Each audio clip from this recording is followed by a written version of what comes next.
Hello, welcome back. We are in the world of Melvor with the finale. No, not really the finale. I'm sure there'll be more updates and expansions and content for me to grind my way through, but a finale for now as we transition from the game as measured by percentages to the eternal goals, which we'll discuss in a bit. But look, 99.99 completion log 99.99. My mastery reservoir for this skill, huge. By clicking this button, we will achieve 100% in the base game and Throne of the Herald, thereby completing all of Melvor Idle that's available to us for the time being. Pretty huge development. We haven't spoken in a while, so let me kind of summarize what I've been doing, and that is summarizable in one word, which is mastery. We have been working skill by skill to become both not just the best smither of all time, but the best smither of augite battle axes and meteorite plate legs and divine gloves, and also still being the best at dragon boots and mithril two-handed swords. We are making sure that we are the absolute best in the world at divine javelins and decay bolts and carrion short bows. We are making all sorts of potions. Can you ever find a better enchanted yield potions? No, you certainly cannot, because we have mastered it up to level 99. Same with blacksmith potions, star seeker potions, and reaper potions. Summoning, yeah, that only took until now, and maybe we're still not so good at summoning specters, but everything else we can get you the best quality version. You want a siren, we will get you the best siren that is feasibly available. Owl familiar, yeah, we can do that.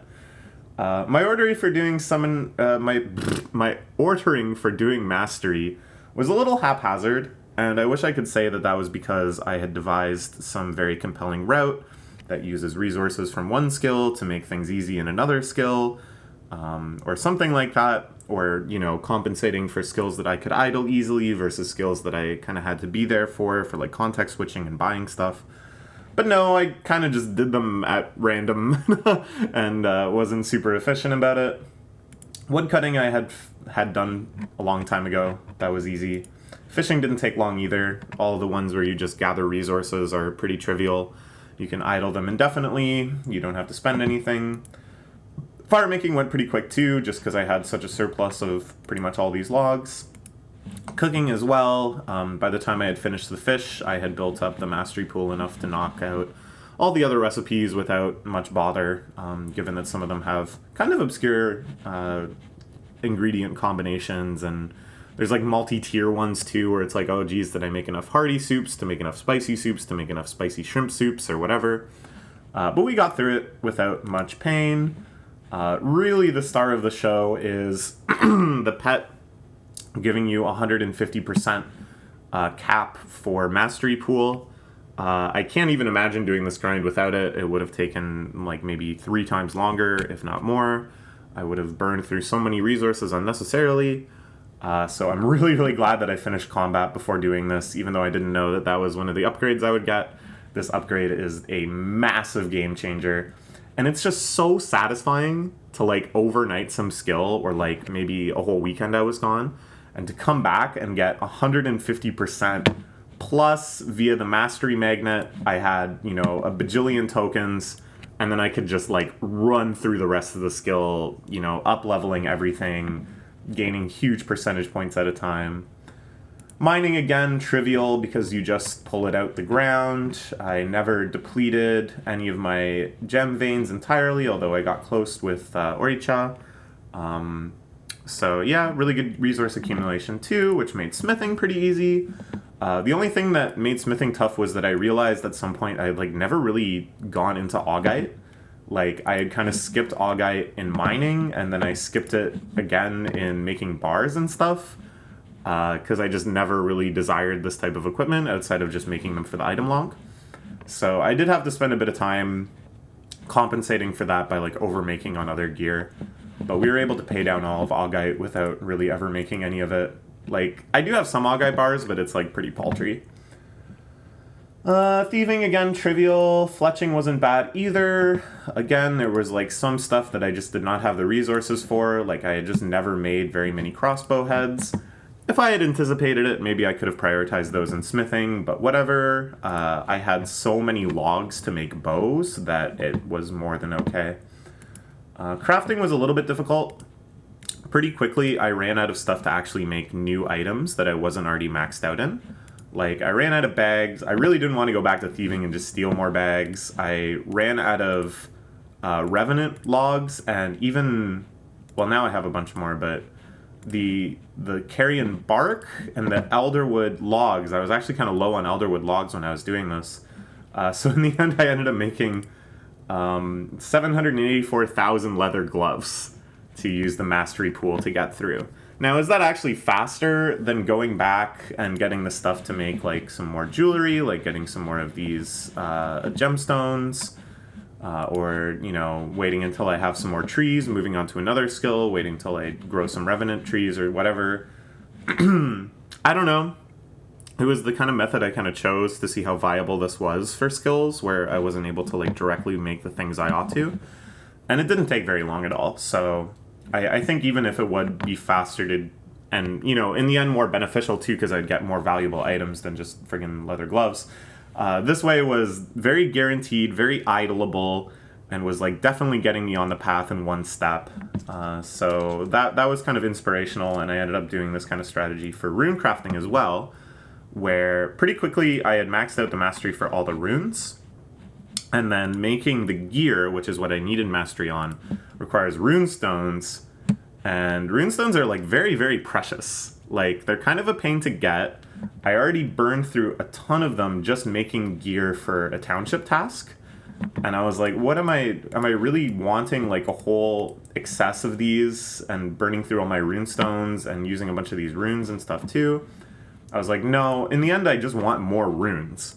So again, I just kind of spammed these high level runes. I have, you know, millions and millions of all of these now to get the excess mastery to cover all the gear. And I think that's a good idea in the long run, because these runes are still useful, whereas this gear, when I've made it, is at like a terminal stage. So again, it may have taken longer, but I didn't lose any valuable resources, and I gained what could be a good resource in the future. Herb lore was kind of annoying. I had enough potions already that I could kind of just continue making ones that I needed for mastery, and still pay off the ones that I didn't have the resources for, like I didn't want to go get more ectoplasm.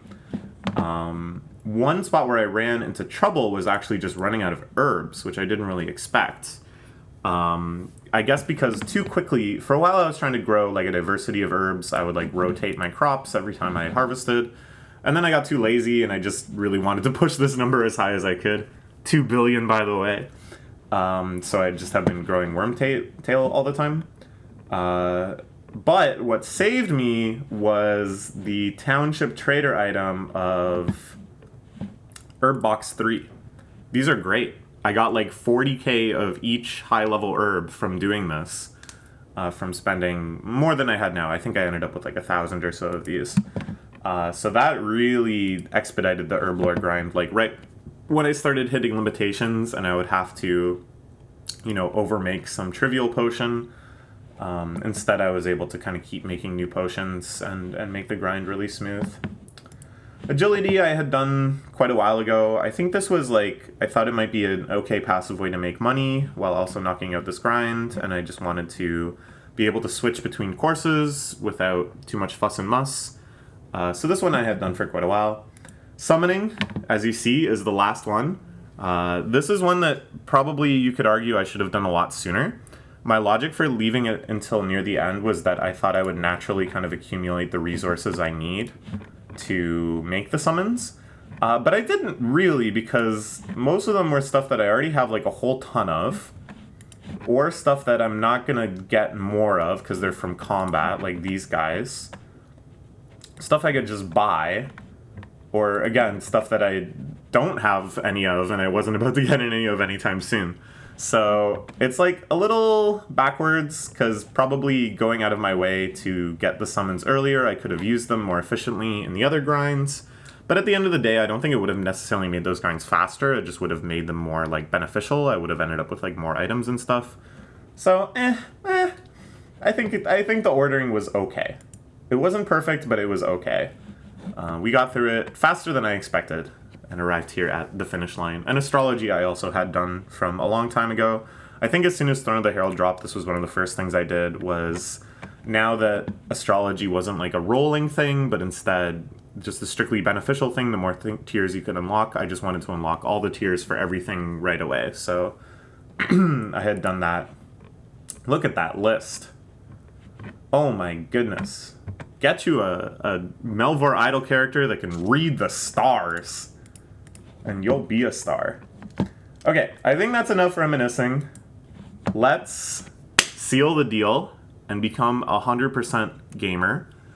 And then we're going to talk about the next goals for the account in absence of any update dropping. I'm actually like, I started getting paranoid that I knew like going overnight last night, I was going to wake up and have the resources to beat the game. I think I actually could have done it even earlier yesterday, but I wanted to wait until I had a chance to make a video too. I was so paranoid that I'd wake up and it'd be like major content expansion. My percentage drops to like 78%.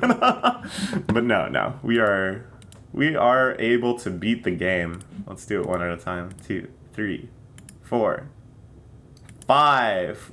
We have achieved 100% completion in Melvor Idle Throne of the Herald expansion.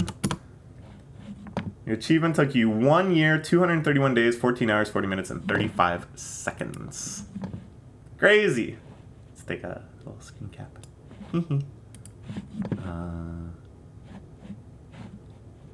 I'll send that to any interested parties. Yeah. There we go. Hundo. Hundos. Hundos everywhere. Wherever you look, it's a hundo. All these items? Yeah. We got all these items. Hundos across the board. So what's next? What am I going to do between now and the next content update? Will there be more videos? I don't know. Like, before I've said, there's actually like a wealth of stuff in this game that I haven't even touched.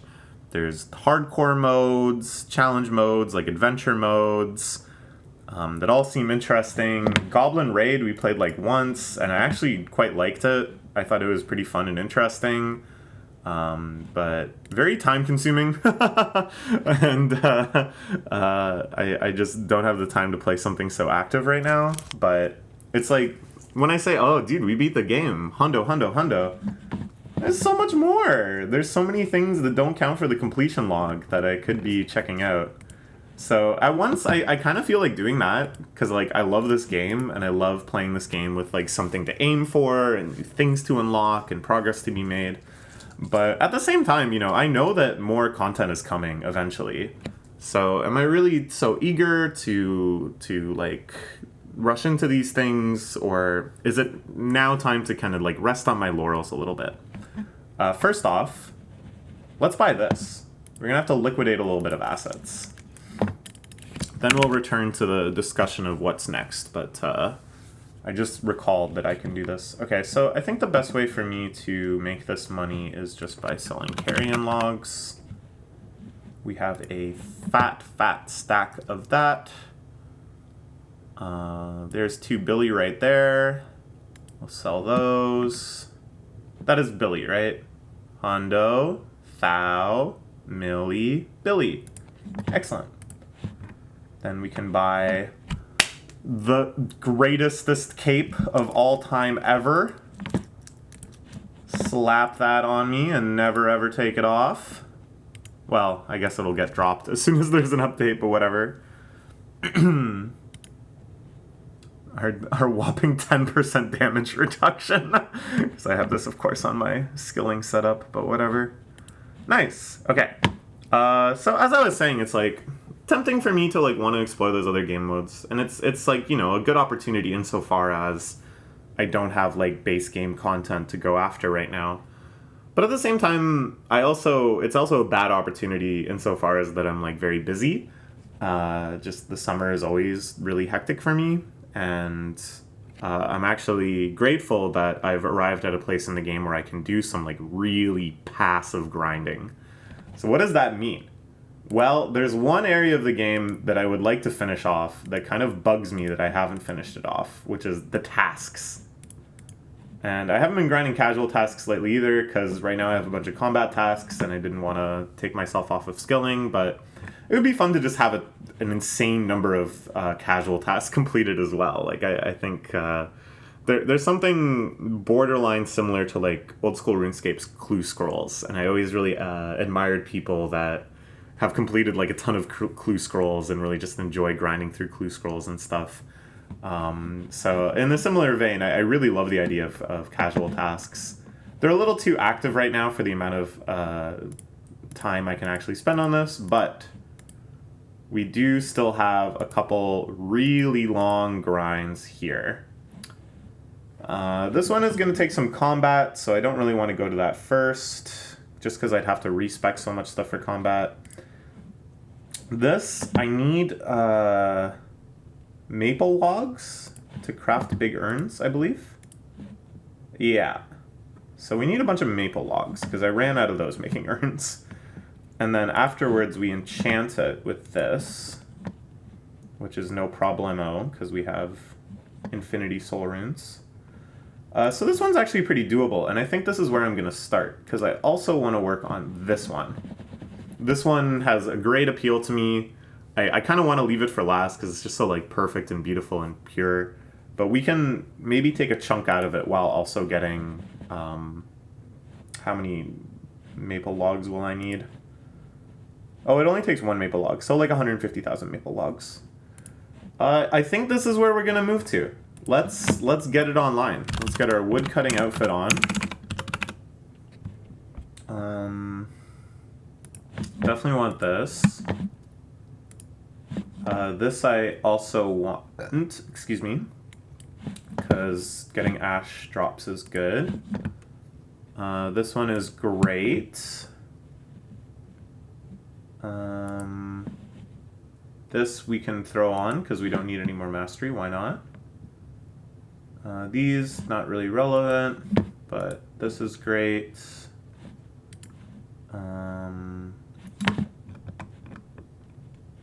There's probably a synergy that's like very beneficial here. Let's see. 5% chance to receive a gem, that's pretty cool. 6% increase for bird's nest though, I think that's pretty sweet. Or this, 1% minimum. So it's like either increasing our chances or increasing our quantity with each drop, but I think our chances are already quite high. So I think we'll probably do bear and ent here. And this is the setup. I think this is pretty good. Let's start chopping. We're gonna chop maple, which is here. And, oh, I don't know. Might as well carrion, I guess. Try to get this number very, very high is always fun. And carrion logs are a great moneymaker, as we've just seen. The other goal is that right now I'm growing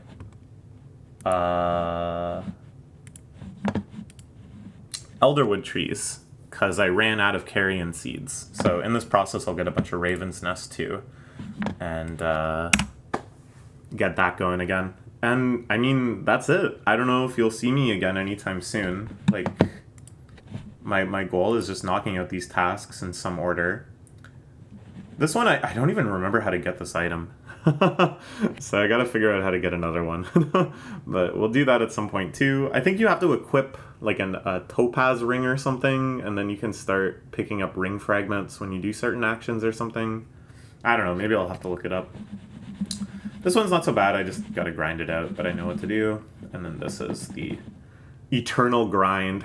So I'll see you when there's a content update, or when I make big progress on this, or when I feel like trying another game mode or something. But it may be goodbye for a while. Thank you so much for joining me on this long journey through Melvor.